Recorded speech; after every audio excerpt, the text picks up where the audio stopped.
Bueno, ahí estamos grabando.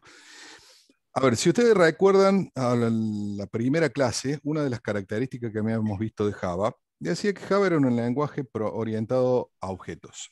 ¿Sí?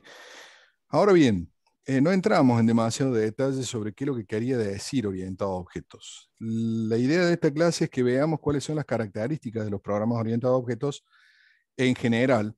Y como Java es un lenguaje orientado a objetos, Java va a cumplir con todas las características que vamos a mencionar ahora. ¿Sí?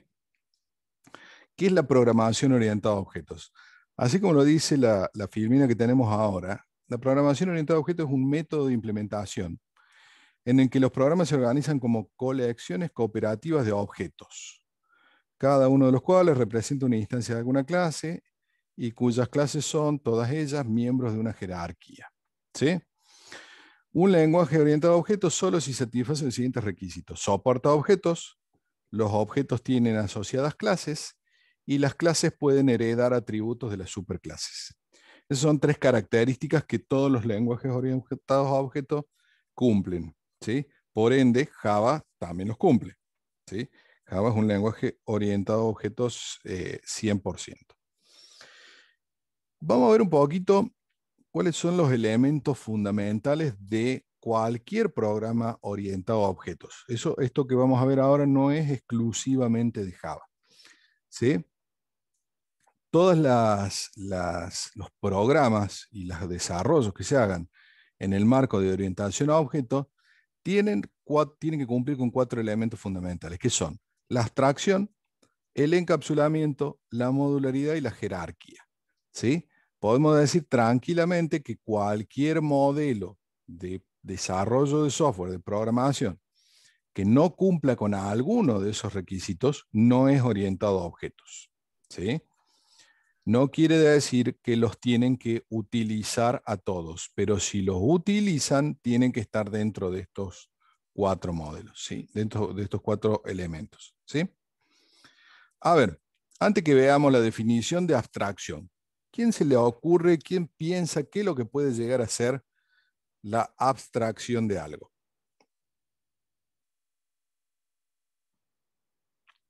Abstraerse.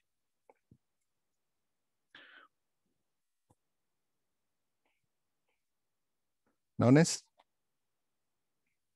Bueno, Como vamos. salir de lo, tipo, salís de lo denotado, o sea, de lo que se ve y vas como fluís, no sé, con tus sentimientos. Está buena esa definición. Salís de lo que se ve.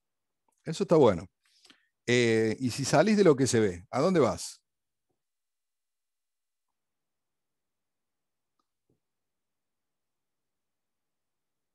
Vas No, a no sé. algo, como decían los Transformers, que, que hay más de lo que se ve a simple vista.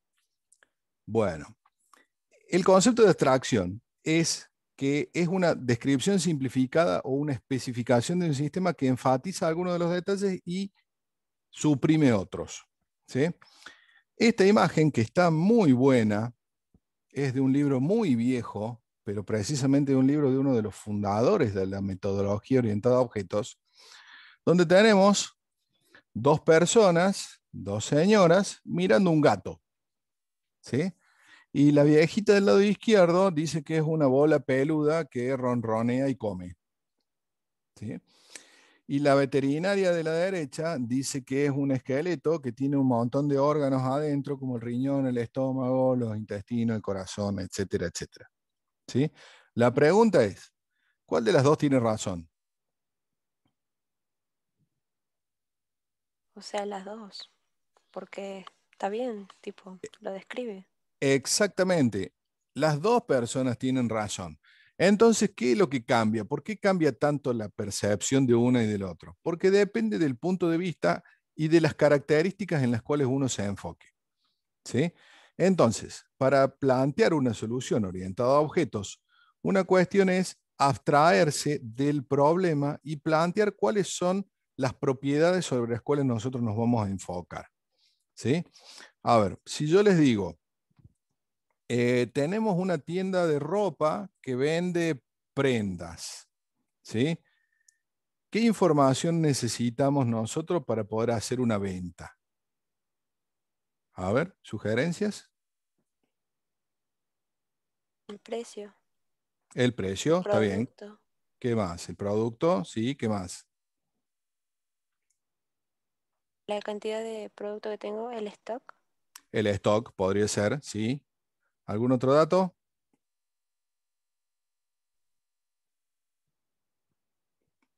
Específico de la ropa, la talla. también. Perfecto. Y si yo cambio mi perspectiva y digo que ahora no tengo una tienda de ropa, ahora tengo una ferretería, ¿qué datos necesito para poder vender en la ferretería?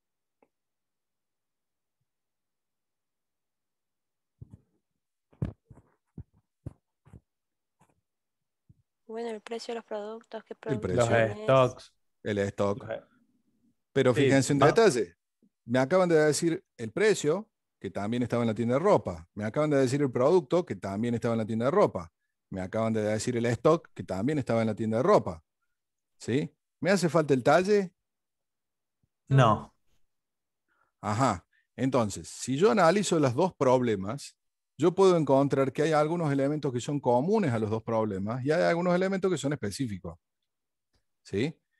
Por Sí. ejemplo, si yo les digo a ustedes que quiero hacer un sistema que venda productos y no les especifico qué productos estoy hablando, ustedes tranquilamente me pueden decir, bueno, mira, necesitas la descripción del producto, el precio y la cantidad. Y te puedo asegurar de que esa solución sirve para cualquier tipo de negocio. ¿Sí? ¿Qué es Sí, lo que estoy haciendo yo cuando pienso de esa forma? Estoy abstrayendo el problema. Estoy llevando el problema a un nivel donde es más general y donde lo veo desde un punto de vista más amplio. A medida que yo vaya poniendo cada vez características más específicas en ese problema, estoy bajando en el nivel de abstracción y estoy tomando decisiones y soluciones que son más concretas, o sea, son menos abstractas. ¿Se entiende? Entonces, cuando yo pienso en soluciones orientadas a objetos, tengo que tener la capacidad de poder abstraer las características generales, ¿sí? Pero sin perder de vista las características particulares. O sea, yo tengo que saber que en mi solución de un problema, atributos, ya vamos a ver lo que son los atributos, atributos como el producto, la descripción del producto, el precio y la cantidad son generales, pero el talle es particular. ¿Sí?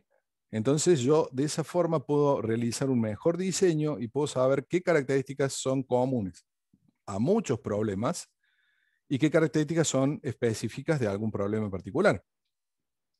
¿Para qué me sirve detectar características comunes a muchos problemas? ¿Para qué creen ustedes que me puede llegar a servir? Por si quiero hacer un software que sea abarcativo y ofrecérselo a muchos clientes diversos. Exactamente, mientras más general sea la solución que yo proponga, mayor cantidad de problemas va a poder solucionar, ¿sí? O problemas de ámbitos distintos. Si yo tengo un programa que lo que hace es interpretar las imágenes de un, qué sé yo, de un tomógrafo, marca Hitachi, ¿para qué me va a servir? Para interpretar las imágenes de un tomógrafo marca Hitachi. ¿Sí? Difícilmente me sirva para otra cosa. Ahora, si yo tengo un software que interpreta las letras en una imagen, ¿para qué me puede servir? Para un montón de cosas. Me puede servir en un peaje para identificar las patentes. Me puede servir en un supermercado para leer las etiquetas de los productos. Me puede servir inclusive en un hospital para leer las etiquetas, las etiquetas de los medicamentos. ¿Sí? Fíjense, yo planteo problemas generales o problemas particulares. El problema es que los particulares después es muy difícil generalizarlos. En cambio, los problemas genéricos, las soluciones genéricas, después se pueden especializar, que se dice. ¿Sí? Entonces siempre es más fácil especializar que generalizar. Por eso es que conviene trabajar con una abstracción alta y tratar de que nuestro problema, mejor dicho, no nuestro problema, sino pensar nuestro problema de forma tal de que nuestra solución sea lo más amplia posible. ¿Se entiende? Vamos con el Sí. segundo elemento. Si hay dudas, aprovechen. El segundo elemento que tenemos en cualquier programa orientado a objetos es el encapsulamiento. El encapsulamiento, que dice, es cualquier mecanismo que nos permite ocultar la implementación de un objeto. O sea, el encapsulamiento nos permite ocultar cosas. La pregunta sería, ¿por qué creen ustedes que nos serviría ocultar cosas? O sea, que alguien no sepa cómo es el funcionamiento interno de algo. Y si hago un software de facturación, por ejemplo, por ahí yo quiero que el cliente vea unas determinadas cosas y el gestor de la empresa, digamos, del comercio, pueda ver detalles más específicos y más complejos que el cliente no tiene por qué acceder a ver. Sí, eso es cierto. ¿Sí? Sin embargo, me parece que lo estás viendo por el lado equivocado. O sea, el ocultamiento no desde el punto de vista del secreto, sino de la no necesidad de conocer el funcionamiento interno. Vamos a un ejemplo clásico. ¿Sí? Ahí en la imagen tenemos un auto. ¿Sí? ¿Quién de ustedes, de los que está ahora en el curso, conoce al 100% el funcionamiento de todas las partes del motor de su auto? Todas, ¿eh? No me vengan con que saben cómo funciona una inyección electrónica solamente. No, todo. Necesito saber quién sabe cómo funciona todo en el motor de un auto. No creo que haya No, ninguno. Ninguno. Sin embargo, cambiamos la pregunta. ¿Quién de ustedes sabe manejar? yo. Pero ¿y cómo haces para manejar sin saber cómo funciona internamente el motor del auto? Y porque no necesito saber el funcionamiento del motor, sino solamente las funciones que me van a ayudar a conducirlo. Exactamente. No necesitas conocer el funcionamiento interno. ¿Sí? Vos necesitas saber qué es lo que el motor del auto hace en el auto y qué es lo que te da a vos. ¿Sí? ¿Vos qué podés hacer? Y vos podés acelerar, podés frenar, podés cambiar la marcha, podés encenderlo, podés apagarlo. ¿Necesitas saber más? No, no necesitas saber más. ¿Sí? Internamente ese motor hace un montón de cosas. Pero ¿qué pasa? Está encapsulado. ¿Qué quiere decir que esté encapsulado? Quiere decir que no necesita exponer todo su funcionamiento interno para ser útil. ¿Sí? Lo mismo nos pasa cuando nosotros diseñamos software orientado a objetos. Nuestro software orientado a objetos probablemente no exponga toda la funcionalidad que tiene y haga cosas de manera interna que no es necesario que estén públicas. No es necesario que el usuario tenga que conocer el funcionamiento interno. ¿Sí? A ver, supongamos que yo soy un usuario de un sistema de facturación y yo sé que yo cargo el producto, la cantidad, el precio, y con eso puedo apretar un botón y hacer una factura. ¿Sí? Pregunto, yo como usuario de ese software, ¿necesito saber cómo funciona internamente? No, No, en lo más mínimo. No, yo no necesito saber cómo se llaman los nombres de las tablas en la base de datos donde se graban los datos. No necesito saber cuál es el mecanismo de cálculo que está usando para calcularme los impuestos. No necesito saber cómo hace internamente para verificar si existe el stock o no y si lo descuenta o no cuando yo hago la venta. No necesito saberlo. Que no quiere decir que no exista. Quiere decir que está encapsulado en un objeto que esconde todos esos detalles. ¿Por qué? Porque no es necesario que se los den al usuario. ¿Sí? A ver, vamos a un elemento que es relativamente simple en un auto. ¿Sí? Eh, Tomemos una rueda del auto. ¿Sí? En la rueda del auto nosotros tenemos, ¿sí? La llanta, tenemos la cubierta, tenemos la válvula, tenemos varios componentes. ¿Sí? La pregunta mía es, al momento de que se me pinchó la rueda del auto y yo tengo que ponerle el repuesto, ¿yo necesito saber cómo es el funcionamiento interno del repuesto? ¿Del auxilio? no. No. Se me rompió, se me pinchó una goma del auto y encima el auxilio estaba roto. Tengo que ir a comprar una. ¿Sí? Pregunto, ¿yo necesito saber exactamente cómo es el funcionamiento interno? No, de la que voy a comprar. No, y sin embargo, sin saber todo eso, ¿por qué yo puedo ir a comprar una y utilizarla para cambiar la rueda mía del auto y el auto sale funcionando?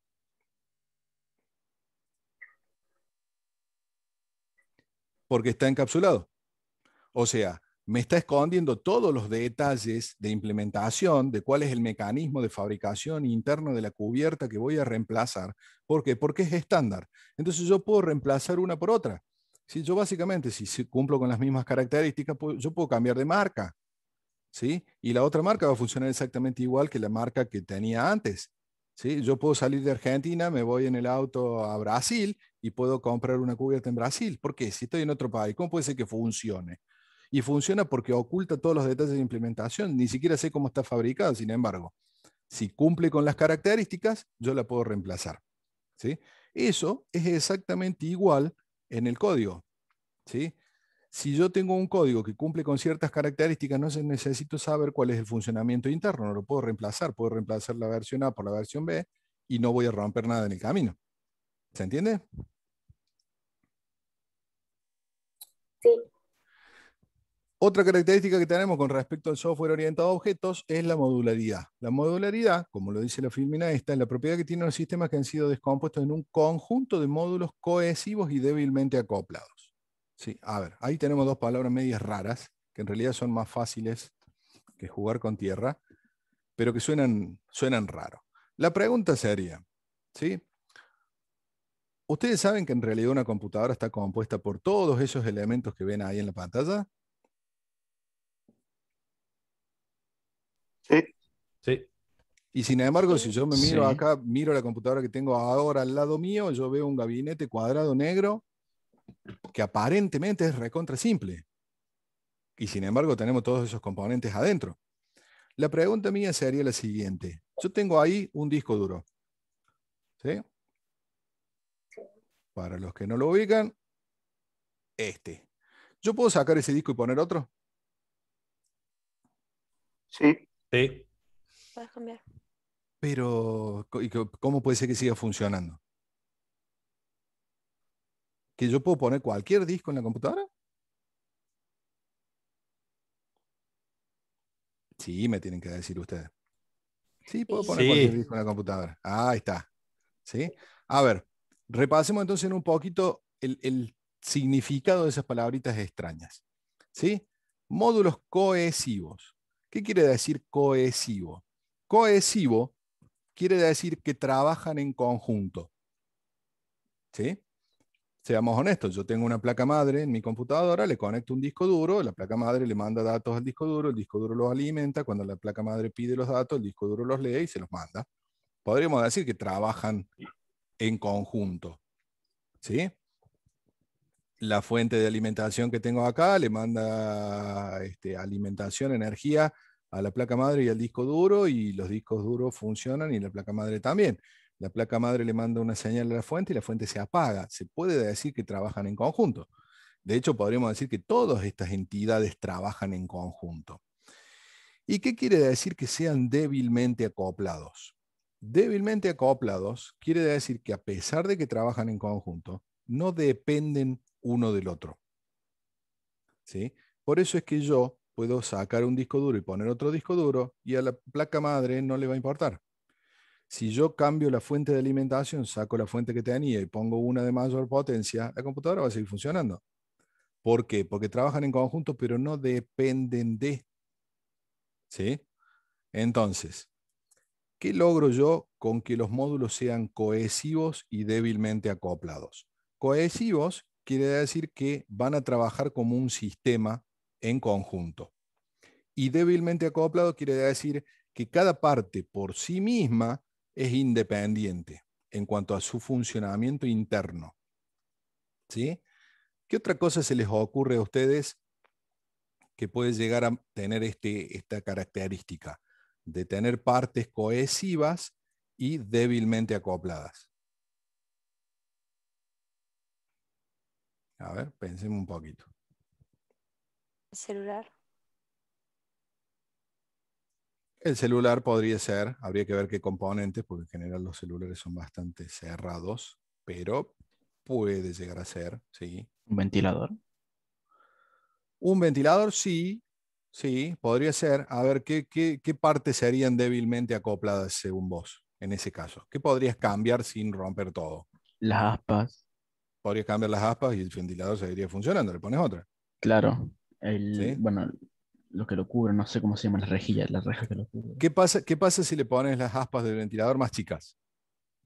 Y batía menos aire, limita su función. Pero no lo estás rompiendo, o sea, No, sigue no funcionando. estás construyendo otra cosa que sea distinta a un ventilador, Y no. ¿sí? Ujú. Bien, cuando nosotros planteamos y llevamos esta idea a la programación, ¿qué es lo que tenemos? Tenemos conjuntos de objetos que trabajan bien entre sí, pero que a su vez no dependen el uno del otro. O sea, son cohesivos y son débilmente acoplados. ¿Eso qué quiere decir? Que yo puedo cambiar un objeto que realiza una función, cambiarlo por otro que realiza la misma función y el sistema en general va a seguir funcionando, a pesar de que yo cambie una parte. ¿Sí? ¿Por qué? Porque cohesivamente funciona correcto, pero como era débilmente acoplado, yo lo pude sacar y reemplazarlo por otro sin romper nada. Los sistemas más viejos, hechos con tecnologías más antiguas, tienen el problema de que si bien tienen partes que son cohesivas, son fuertemente acoplados. O sea, en sistemas más viejos, monolíticos que se llaman, de monolito, de que es un solo bloque que no se puede romper, si vos sacas una parte, rompiste el sistema. ¿Sí? Por eso los sistemas más viejos son tan difíciles de mantener. ¿Sí? Y ustedes van y se cayó el sistema de renta, se cayó el sistema de tal cosa. Bueno, son sistemas viejos que son sistemas difíciles de mantener. Alguien metió el dedo donde no debería y se rompió todo. ¿Sí? A No, medida que ¿cómo de fue... rentas? No, sí, sí, sí. No, cierto que tengo uno de renta, no puedo decir más nada. Bueno, Ujú. AFIP, está, ¿Cómo listo. ese ejemplo? AFIP. Sí, a ver, seamos honestos, está andando mucho mejor de lo que andaba cuando yo tenía 20 años. ¿Eh? No te digo. Bueno, pero que se cae la web. Lo que Cuando, pasa es que cuando el estaban backend no. cuando estaban los amigos de Siemens, creo que estaban ahí. No me Sí, acuerdo ahora, antes, sí. pero sí, hace muchos años. ¿Sí? Bueno, tenían sistemas, obviamente se ha ido modernizando todo, pero tenían sistemas que cuando algo sucedía, que alguna de las partes dejaba de funcionar, no era que esa parte dejaba de funcionar el sistema entero, se caía todo absolutamente, no funcionaba más nada. ¿Sí? ¿Por qué? Porque esos sistemas eran fuertemente acoplados. Entonces, una parte fallaba, caía absolutamente todo. ¿Sí? ¿Qué más tenemos? Otra de las cuestiones, me quedaron todas las rayas. Otra de las cuestiones que se mencionaban recién era el tema de la jerarquía. Recién se hablaba de que los objetos componían una cierta jerarquía. ¿Y qué es lo que es una jerarquía? Una clasificación o ordenación, no me gusta ordenación, ordenamiento, le diría yo, de abstracciones. ¿Sí? Suena raro, pero en realidad no es tan complicado. ¿Sí? ¿Dónde creen ustedes? A ver si alguno me da un ejemplo de jerarquía.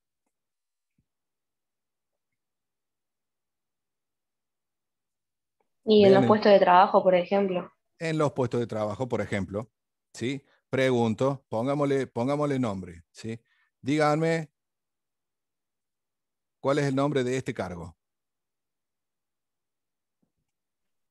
Y El Director. jefe, Por ejemplo, un jefe, un director, todos valen. Y este, Gerente. un gerente, perfecto. Y este, Un supervisor. perfecto, bien. Y este, Ayudante. pongámosle que estos son los mismos porque tienen el mismo colorcito. La pregunta es, ¿qué pasa si yo al primer cargo de acá arriba le llamo persona? Y todos van Entonces, a ser personas. caramba, claro. son todos personas. Claro. ¿Sí? Y el de acá abajo, en lugar de ponerle persona, le pongo empleado. Y pasa lo mismo. Pasa lo mismo. Está bien. Ahora bien, pero tengan en cuenta un detalle. Todos los empleados son personas, pero no todas las personas son empleados. ¿Es cierto Y eso? no. Sí. Perfecto. Entonces fíjense que la jerarquía nos va modelando algo que se va como especializando cada vez más a medida que yo voy bajando en la jerarquía. ¿Sí? Si mi segundo nivel eran empleados, supongamos que mi tercer nivel son empleados públicos. ¿Sí? Por poner un ejemplo. ¿Es cierto? ¿Es correcta esa jerarquía? No, no, No, porque no hay una diferenciación jerárquica, digamos, no es una categoría superior el empleo público que el empleado. Exactamente, ese es el problema en el razonamiento que yo estaba haciendo. ¿Sí? Ahí no tengo una jerarquía, porque un empleado y un empleado público no tienen no tienen necesariamente una jerarquía vertical. ¿Sí? Ahora bien, ¿qué pasa si yo al de acá arriba, ¿sí?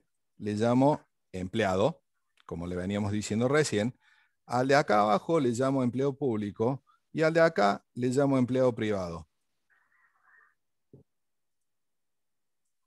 ¿Esa jerarquía es correcta?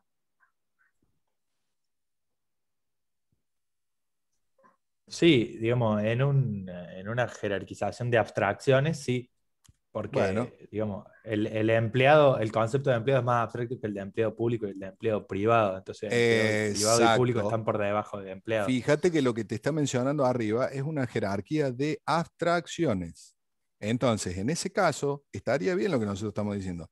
¿Por qué? Porque todos los empleados públicos son empleados y los empleados privados también son empleados.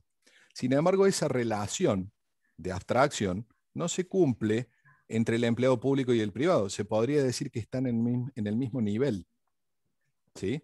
Entonces, entre sí no hay una ordenación de abstracciones, ¿sí? En todo caso estarían al mismo nivel. Sí entre el empleado y el empleado público, o el empleado y el empleado privado. ¿Se entiende? sí. Sí, ¿Sí? sí. Estos son personitas, pero yo, por ejemplo, podría tener una jerarquía de abstracciones de otras cosas. Podría tener en el punto más alto de arriba medio de transporte.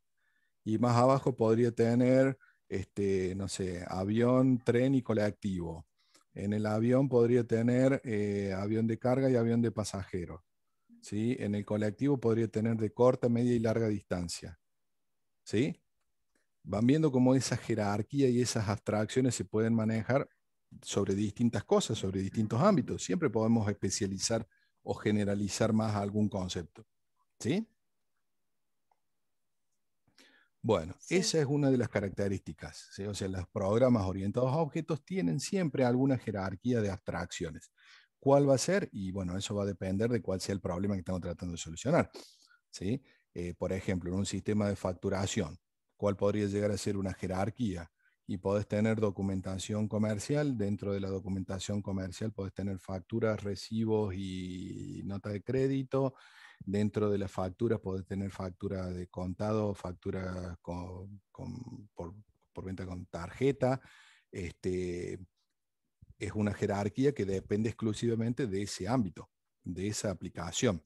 ¿Sí? Si yo tengo un sistema que tiene que gestionar, qué sé yo, un zoológico, y probablemente mi jerarquía sean las distintas ramas de los tipos de animales, de las distintas razas que manejo, por ejemplo. ¿Sí? Eh, la jerarquía va a depender siempre del ámbito de aplicación, pero que existe, existe. Y los programas orientados a objetos utilizan las jerarquías. ¿Sí?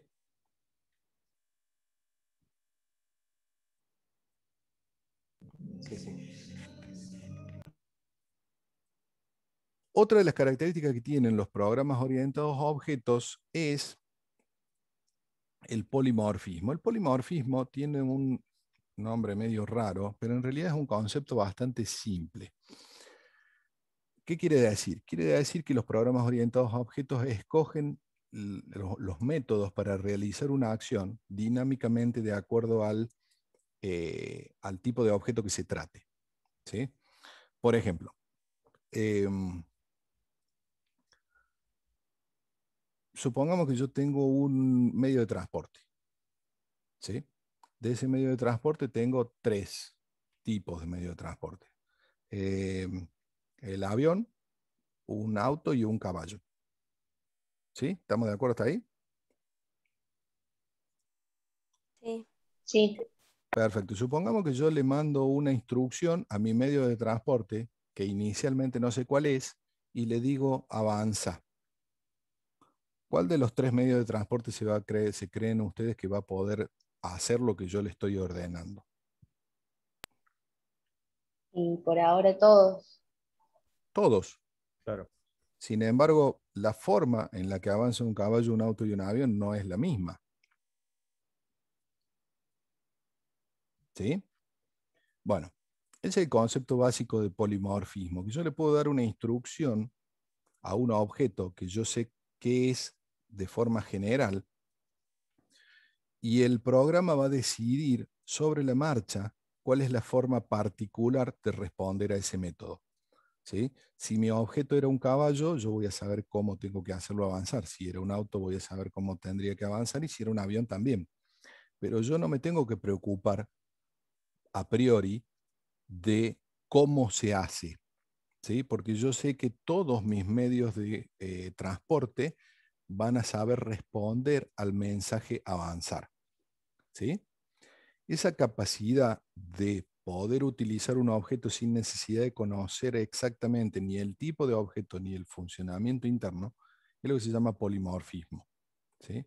El polimorfismo viene de poli, que quiere decir muchos, y morfos, que quiere decir formas. O sea, es la capacidad de reaccionar de múltiples formas. ¿Se entiende? Entonces, los programas orientados a objetos logran el polimorfismo a través de estas dos características que tienen acá abajo, que son el encapsulamiento y la generalización. Nosotros habíamos dicho cuando vimos el encapsulamiento que no era necesario conocer el funcionamiento interno, ¿sí? Y mediante la generalización o la jerarquía que veíamos en la fila anterior, podíamos determinar de que había ciertas características generales que se aplicaban a muchos miembros de los mismos grupos. Entonces, si yo oculto la forma de implementar un método y a su vez lo generalizo, estoy logrando polimorfismo. ¿Por qué? ¿Qué quiere decir? Que, por ejemplo, si yo sé que todos los empleados tienen un número de legajo, yo le puedo preguntar a cualquier empleado cuál es tu número de legajo. Y no necesito saber si es un empleo público o privado. ¿Sí? ¿Me siguen hasta ahí? Sí, sí. Perfecto. Y si yo me voy más arriba y sé que todos los empleados públicos y privados son empleados y que todos los empleados son personas, ¿yo puedo agarrar un empleado y pedirle el número de documento? Y sí. Sí. Sí, Sí. porque yo puedo estar seguro de que vas a ver cómo responder al mensaje, dame tu número de documento, sin necesidad de saber exactamente qué es. Porque fíjense, cuando hablamos de polimorfismo, ¿sí? Múltiples formas, ¿un empleo público me va a poder dar su número de documento? Sí. ¿Un empleo Sí, privado? Sí. también. ¿Sí? Sí, todos. ¿Y una persona? Sí. También. También. Es el caso más general de todos. Yo a cualquier persona le pido un número de documento y me va a poder contestar. Entonces, fíjense, ahí tienen tres formas distintas y las tres pueden responder al mismo mensaje. ¿Sí? Las tres me van a poder contestar. Entonces, por ahí viene el tema del polimorfismo, que suena raro, pero no es tan complicado. ¿Sí? A ver, déjenme acomodar un poquito. ¿Qué es lo que es un objeto? Nosotros empezamos a hablar al principio de la clase de metodologías y de programación orientadas a objetos. ¿Qué creen ustedes que es un objeto? Con sus palabras, no lean la definición porque me interesa más saber qué tienen ustedes en mente como objeto.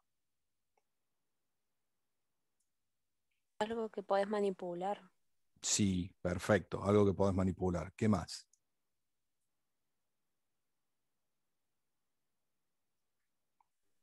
Una, No una, sé, es una cosa. una cosa, perfecto. ¿Una idea es un objeto?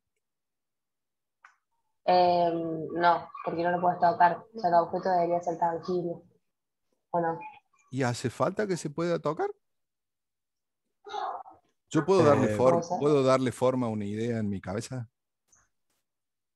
Sí, Puedo creo que sí. modificarla, puedo transmitirla, puedo Sí, registrarla, puedo recibirla de otro.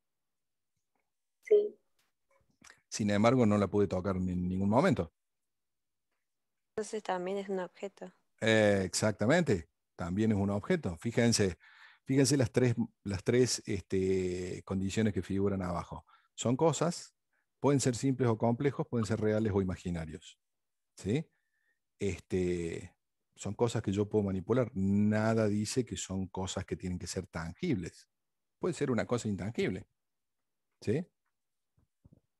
A ver, un Bitcoin, ¿dónde está? ¿Vos podés meter un Bitcoin, una moneda electrónica de cualquiera de esas en la billetera? Y No. no. Sí, sin embargo, el planeta dice que existen, ¿eh?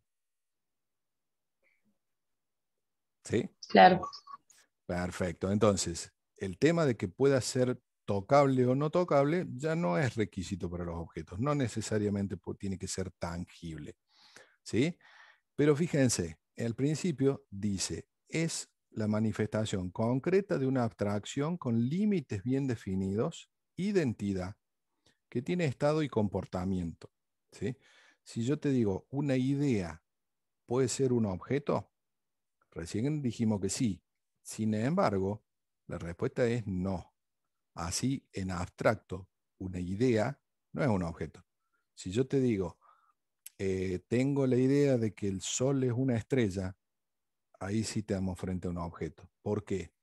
Porque tiene límites bien definidos, tiene una identidad, o sea, es distinta de otras, puedo saber que es distinta de otras, tiene un cierto estado, o sea, yo sé a dónde está, cómo está compuesta, y hay ciertas cosas que yo puedo hacer con esa idea.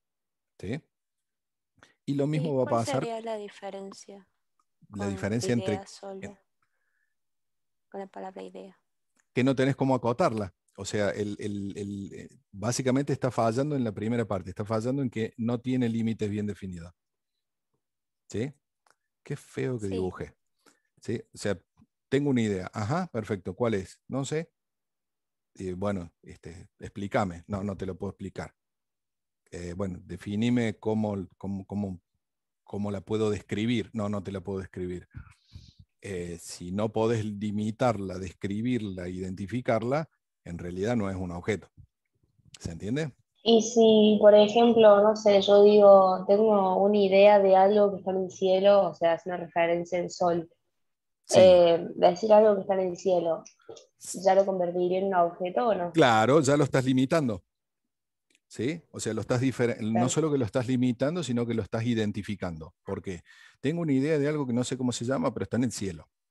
¿Sí? Perfecto. claro, Es distinta de las otras cosas que no están en el cielo, que están en la tierra.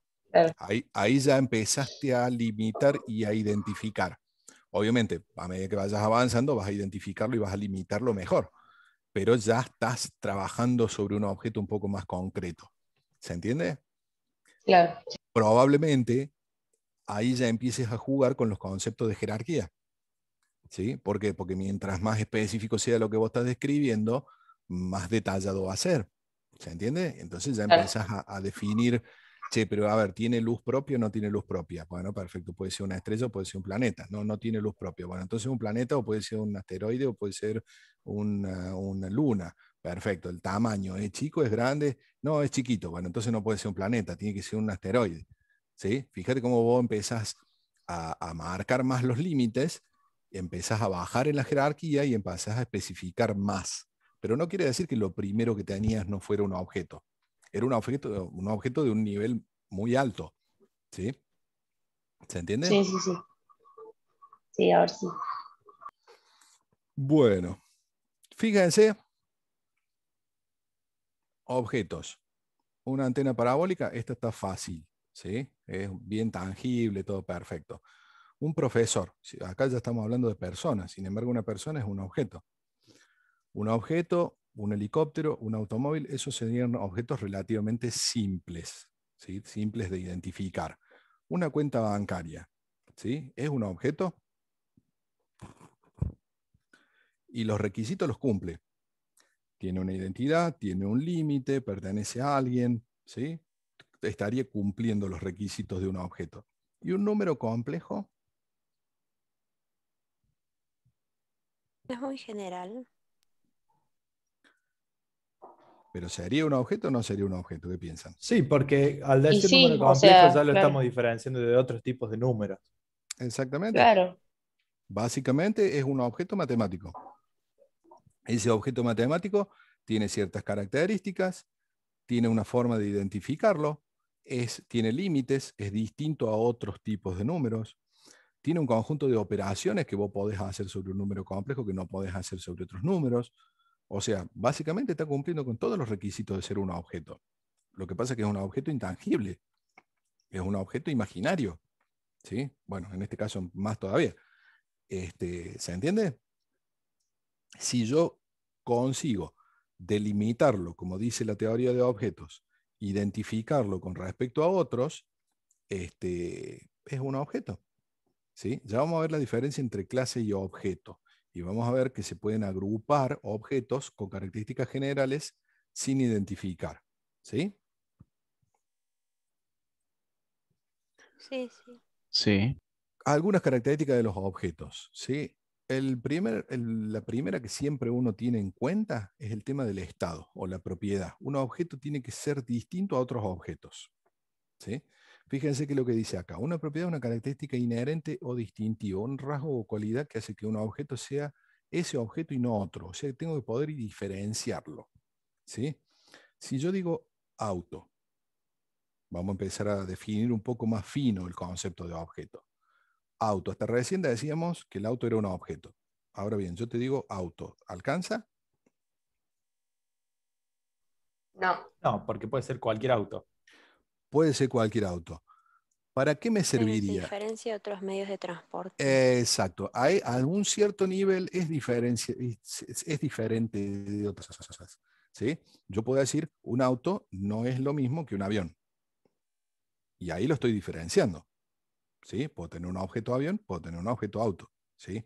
Ahora bien, si yo tengo múltiples objetos auto y no especifico más nada, ¿me sirven para diferenciarlos entre sí? No, en ese no. caso no. En ese caso no. En ese caso voy a necesitar algún otro elemento que sea específico de un auto y no del otro auto. ¿Sí? Por ejemplo, qué sé yo, el color, la marca, el modelo, la patente, lo que me sirva para decir, mira, el auto azul no es lo mismo que el auto rojo o el auto negro. ¿Se entiende? ¿Sí? Si yo estoy hablando de autos y aviones, y el color ya no me interesa. ¿Sí? Porque estamos hablando de dos objetos que ya son distintos de por sí. ¿Se entiende? Sí. ¿Para qué nos sirve determinar cuáles son las propiedades o los atributos de un objeto? Para poder caracterizarlo. A ver, mientras yo más atributos tenga, más específico va a ser mi objeto. Por ejemplo, si yo te digo, habíamos dicho que cuando eran todos autos, simplemente con decir que uno era un auto no alcanzaba. Vamos a ver el color. Bueno, perfecto. Verde y azul.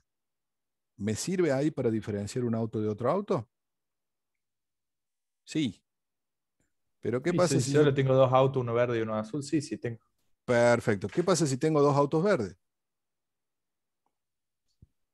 Ya Ahí no me sirve. el color solo ya no me sirve. ¿Sí? Serán de distinta marca, serán de distintos modelos. ¿Sí? Ahora, bueno, yo tengo dos Fiat verde. ¿Me sirve? No. No. No. Voy a necesitar seguir agregando atributos para poder encontrar la diferencia entre un objeto y el otro. ¿Sí? Entonces, yo mientras más atributos tenga, más posibilidad tengo de especificar con detalle un objeto. Entonces, podría considerar mejor tener más formas de especificar un objeto. ¿Sí? Pero todo tiene un límite. ¿Sí? ¿Por qué? Porque la pregunta mía sería, che, ¿querés que controlemos, no sé, el color del tapizado de dos autos? ¿Lo ponemos como atributo? ¿Sí? O la fecha de elaboración del que tejió la tela con la cual se tapizaron los asientos. Podría ser un atributo. ¿Sí? Sin embargo, estoy entrando a un nivel de especificación que probablemente sea demasiado, ¿sí? Probablemente consiga tener algunos atributos más generales y más simples para identificar un vehículo del otro. ¿Se entiende? Entonces yo siempre puedo agregar cada vez más atributos. El tema es que hay que saber cuándo cortar, ¿no? ¿Sí? Ahora fíjense que, ya lo vamos a ver cuando veamos clase, ahora dentro de un ratito, fíjense que yo tengo atributos que pueden cambiar en cuanto a su valor, pero que siguen siendo los mismos atributos. Por ejemplo, ¿cuántos autos tienen color?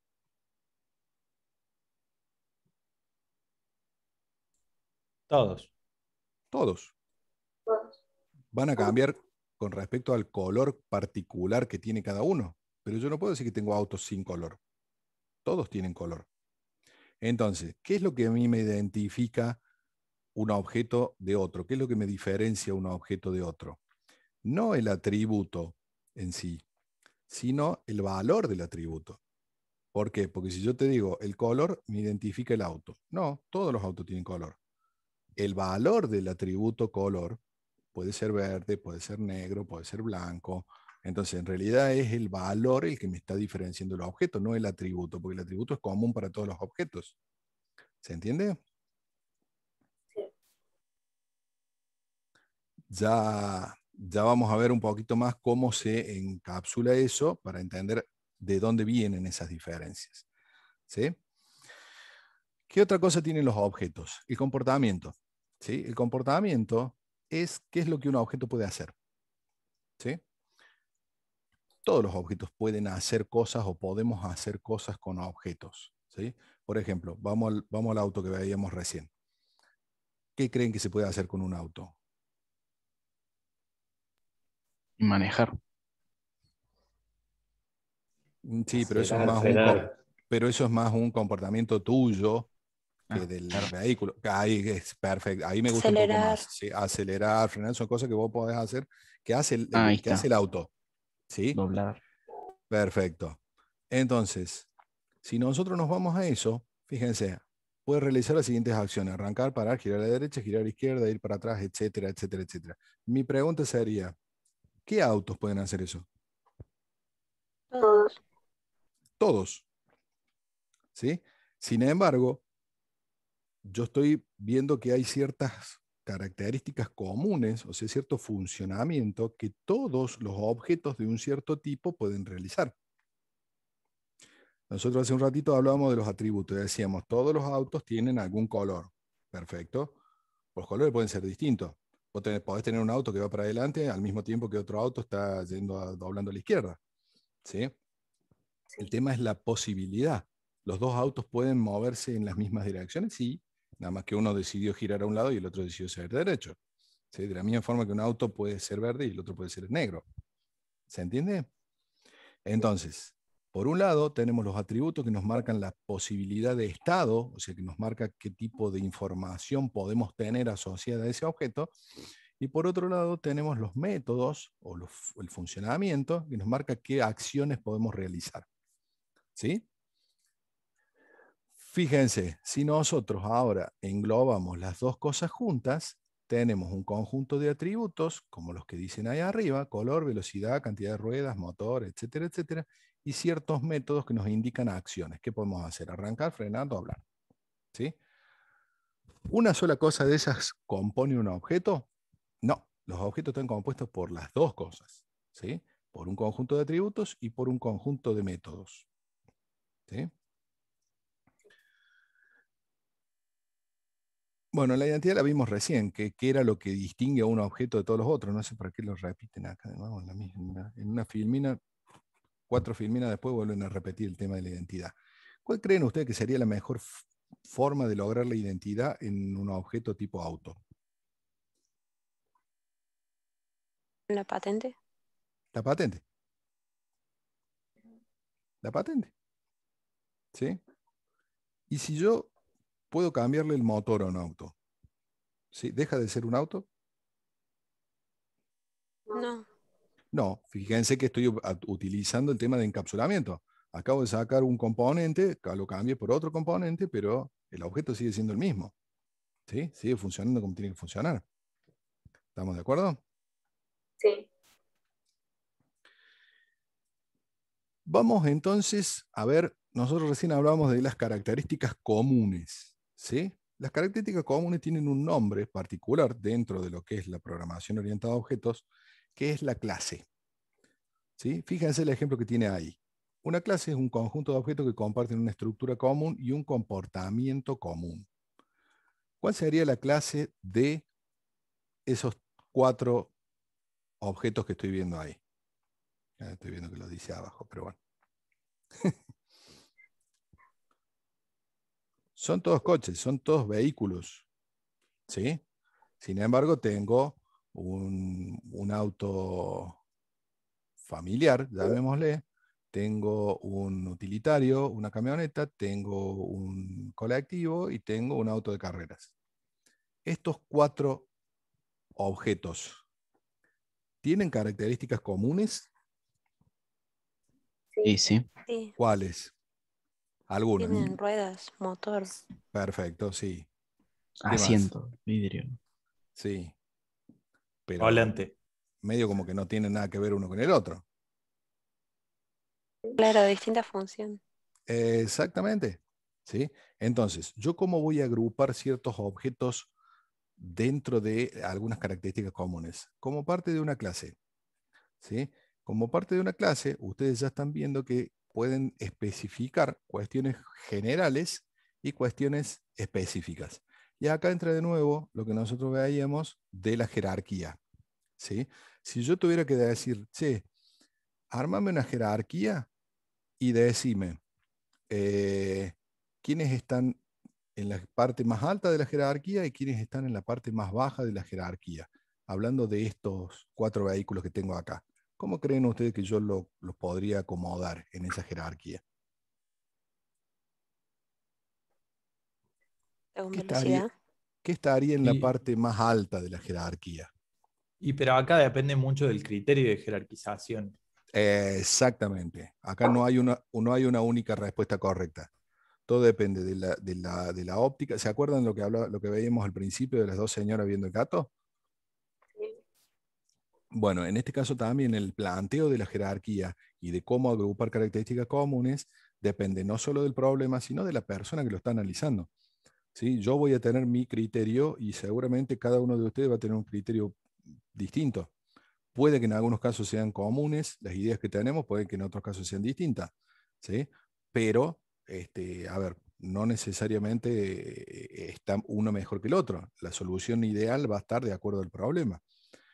Por ejemplo, si yo les digo, eh, yo puedo armar una jerarquía donde la parte de arriba, el primer elemento de allá arriba sea un vehículo, ¿sí? ¿Qué características comunes pondría yo en ese vehículo? Que tenga un color, que tenga una patente, que tenga un motor, ¿sí? Ujú. Y ahora vamos a empezar a diferir.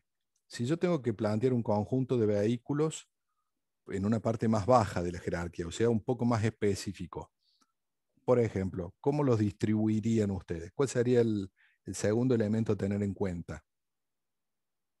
Tamaño. El tamaño, perfecto, el tamaño. Si yo los especifico por tamaño, probablemente el colectivo y la camioneta estén en un lado y el auto familiar y el auto de Fórmula 1 sean más chicos, ¿sí? Ujú. Con lo cual, medio como que voy a haberlo dividido casi en 2, de acuerdo al tamaño. ¿Qué otro criterio se les ocurre? Velocidad. La velocidad. Perfecto, yo podría tener una velocidad. Y en esa velocidad quizás yo tenga 3 categorías en lugar de las 2 que teníamos recién de vehículos grandes y vehículos chicos. ¿Sí? ¿Por qué? Porque la velocidad voy a tener en un caso extremo el Fórmula 1, ¿sí? En un caso intermedio probablemente el auto familiar y la camioneta, y en el otro extremo de vehículos lentos, por llamarle así, el colectivo. Aunque bueno, acá en Córdoba no, no cumplen. Este, pero yo no puedo decir que una de las dos categorizaciones está bien y la otra está mal, ¿sí? Porque depende del tipo de modelado que ustedes estén haciendo y de cuáles sean los criterios que ustedes usen para dividirlos de una forma o de la otra, ¿sí? Eh, a ver, supongamos una cosa. Supongamos que el auto familiar es un Audi, ¿sí? Y el Fórmula 1 sea una Ferrari, ¿sí? Y la camioneta sea Ford y el colectivo sea Fiat. ¿Cómo se llaman la línea de, la línea Volkswagen. de transporte? No, la línea de transporte de Fiat, Los, no me acuerdo ahora. Los Iveco, colectivos no es el Mercedes. los Iveco. Los Iveco, Sí. ¿sí? Ah, Perfecto. Si yo pongo esas marcas, ¿sí? Fíjense, el auto es Audi, el Fórmula 1 es Ferrari, la camioneta es Ford y el colectivo es Iveco. ¿Cómo se les ocurre que yo podría dividir esa jerarquía? Por marca, por fabricante. Y si la tuviera que dividir en dos, en lugar de en cuatro, Por prestigio de la marca o algo así. nacionales e importados. Ujú. Tengo dos que se fabrican acá y tengo dos que no se fabrican acá. Ujú. Y tiene sentido que tenga objetos divididos de esa forma, porque probablemente los que sean importados, si los tengo que comprar, paguen otro tipo de impuestos, tributen de otra forma, los repuestos no se consigan. Tiene sentido una división de ese tipo, ¿sí? Que no tiene nada que ver con la división por velocidad que lo vimos recién y no tiene nada que ver con la división de acuerdo al tamaño que vimos al principio. Entonces, la jerarquía y la forma en la que yo estructuro mis jerarquías de objetos, ¿sí? Pueden llegar a cambiar de acuerdo a cuál sea el planteo del problema y lo que yo quiero tratar de solucionar. ¿Se entiende? Sí. Bueno, dentro de lo que es las ideas generales de objetos, hasta acá llegamos. Con esto ustedes entienden conceptualmente qué son los objetos, ¿sí? No estoy hablando de Java, ¿eh? Estoy hablando de cualquier. Esto es hasta ingeniería, se podría decir, ¿sí? Esto es ingeniería de software. Estos son los conceptos de objetos. Muchas de estas cosas Java las implementa y nos las va a dejar hacer. Java nos va a dejar crear objetos, definir clases, definir jerarquías, crear atributos, crear métodos, comportamientos. O sea, por eso se ve esto de forma teórica, digamos, bastante general, para que ya la próxima clase empecemos a ver cómo se hace todo esto, pero en Java. ¿Sí? ¿Les quedaron claros los conceptos, las ideas? ¿Sí? A mí me fascina lo que es orientación a objetos, así que a mí me encanta enseñar esto, pero por ahí es medio difícil de que se entienda. ¿Sí? A mí me parece muy fácil, pero por ahí cuesta un poco más, por ahí cuesta un poco menos. ¿Sí? Sí, sí, se Todo entendió. oídos. Está medio complicado para que el que programa en lenguajes viejos, por ahí como en mi caso, el tema de la orientación a objetos es un concepto medio como raro. Sí, Por ahí estoy más sí. acostumbrado a lo que hablábamos antes, lo monolítico, que tocas una cosa y revienta todo. Claro, ¿sabes cuál es el problema, Aníbal? ¿Y por qué muchos de los chicos van a tener menos problemas? Porque vos ya tenés una formación en otro tipo de paradigma. ¿Sí? Vos estás acostumbrado al paradigma estructurado, que es el más parecido a lo que vos haces con PLSQL y ese tipo de cosas, que es más Sí, sí, sí. lineal. Tal cual. Los bloques no se componen más por funcionalidad que por este tipo de agrupación. Entonces, vos para poder aplicar bien las técnicas orientadas a objetos, vos tenés que desaprender un poco de lo que ya venías viendo para aprender otra forma de pensar. Muchos de los Sí, chicos que sí, están tal cual. haciendo el curso ahora que no tienen una formación previa en programación, les resulta natural. ¿Por qué? Porque no tienen un Sí, sí, preconcepto. me cuesta incluso en la facultad en su momento cuando cursé, estamos hablando de C++, Pascal, nada que ver. Claro, Entonces, y bueno, y trabajo en algo, sí, que es todo procedimientos, paquetes, pero es como muy diferente, ¿no? Bueno, mira vos, o sea, a ver, Esa es la idea. La idea en- es aprender lo- todas estas los cosas. los paquetes de PLSQL te solucionan el 50%, digamos. ¿Por Sí, qué? sí, sí. Porque en el 50% de lo que es un paquete de PLSQL, vos tenés una especie de objeto Sí, y que las funciones engloba, y procedimientos son claro, métodos, digamos. engloba Hay algo. comportamiento. Pero vos no tenés Ajá. datos ahí. Ese es tu problema. Por eso no lo podés cerrar como un objeto al 100%. Son paquetes, eso sí, que contienen comportamiento. El comportamiento sí está autocontenido y está estructurado y está bien estructurado, pero te faltan los datos. O sea, en tu caso te faltarían los atributos. ¿Sí? Y Sí, hay sí, mucha tal cual. gente que conoce bien el tema de las bases de datos, y si vos ves una base de datos, una tabla de una base de datos por sí sola, tenés encapsulados atributos, pero no tenés comportamiento. Entonces, si vos conseguís hacer el clic y pensar en cómo hago para englobar los atributos y los comportamientos en una única entidad que no se divide, o sea que se comporta como un bloque, ahí tenés el concepto de objeto. Pero todo el mundo que tiene la pata puesta de un lado o puesta del otro, le resulta complicado ver a dónde entra la otra parte, digamos. Obviamente ya se va a ver mucho mejor porque esto es Sí, sí, mucha sí. Para mí abstracción por ahora teórica. es como irreconciliable, No, pero bueno, ya lo vas a ver en código y te vas a dar cuenta que es bastante sí, simple y después lo vas a extrañar. Después vas a tener que volver a programar en PLSQL y te vas a preguntar, che, ¿dónde están los atributos? Me faltan cosas, este, porque uno se acostumbra muy rápido a pensar en objetos. Es difícil volver para atrás cuando vos ya pensás de otra forma, pero cuando aprendes a pensar en objetos, a mí me resulta dificilísimo, por ejemplo, diseñar un sistema estructurado. O sea, pensar en un claro. sistema sin Sí, pensar sí. en los objetos que lo componen me resulta terriblemente difícil. Y eso que yo aprendí a programar en C, ¿eh? O sea, no existían los objetos cuando yo aprendí a programar. Pero bueno, tuve que desaprender un montón de cosas, aprendí otra y a fuerza de utilizar mucho otra forma y ahora estoy pegado ahí. Pero bueno, ¿qué se le Claro, va a hacer? claro. Esperemos lograr ese clic. No, sí, sí se hace porque, a ver, porque a pesar de que ahora parece muy complicado, una vez que se baja a la práctica, los conceptos son muy concretos.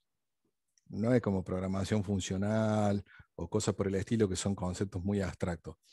Eh, Cuando vos entras a pensar en un auto y tenés que escribir código que represente un auto en Java, te vas a dar cuenta que es muy natural. Vos entras a pensar cuáles son los componentes y qué puedo hacer y te sale la clase sola. Sola te sale. Ya lo vamos a ver en la próxima clase. No Bueno, no te sí, sí, apures, sí. no te hagas problema. De cualquier forma, chicos, esto que yo les doy está en el material de estudio que se descargan del aula virtual. No hace falta que esperen a que lo veamos. Si quieren irlo leyendo para entender mejor la clase que viene, o para curiosear, o para sacarse duda, no hace falta que me esperen. ¿Sí? No hay contenido prohibido acá. El que quiera agarrar los libros y abrirlo, dele, tranquilo. ¿Sí? Bueno, como esta es la última filmina, yo quedo a disposición. Si quieren que nos desocupemos antes, nos desocupamos antes. Y si hay dudas, consultas o lo que quieran, aprovechamos y las hacemos. ¿Sí?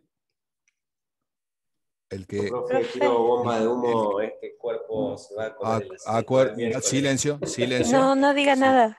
Así silencio. que Hablamos de debo, que la vez pasada fue la última, ¿no? Habíamos Así como hablado empanadas árabes. No, basta. debo ir. Así pero que será posible. les mando un abrazo y bueno, pero esto está bueno terminar tarde porque no me ocupo de nada, así que llego a comer nomás. Eso está bueno. Vos decime a qué hora querés que cortemos. Tiene que ser justo antes de comer, pero lo suficientemente tarde como para que no te puedan mandar a cocinar Sí, por ahora. eso, 9 ¿Sí? y media está perfecto. 9:30 está perfecto. Perfecto. Vamos a Sí. tratar de seguir. Con el Un- compromiso de que un- no nos sigas diciendo lo que tenés para comer. bueno, ¿Sí? Porque listo. yo termino 9:30, pero yo sí tengo que ir a cocinar. Así que no es muy agradable. Bueno, bueno, desaparezco, les mando un abrazo. Vaya, Hasta gente. el miércoles que viene, nos vemos. Chau, Vayan chau. tranquilos, chicos, los otros también. Los que no tengan dudas, Chau, consultas ni nada por chau, el estilo. gente. Nos vemos el miércoles. Chau, chau. Chau, chau a todos.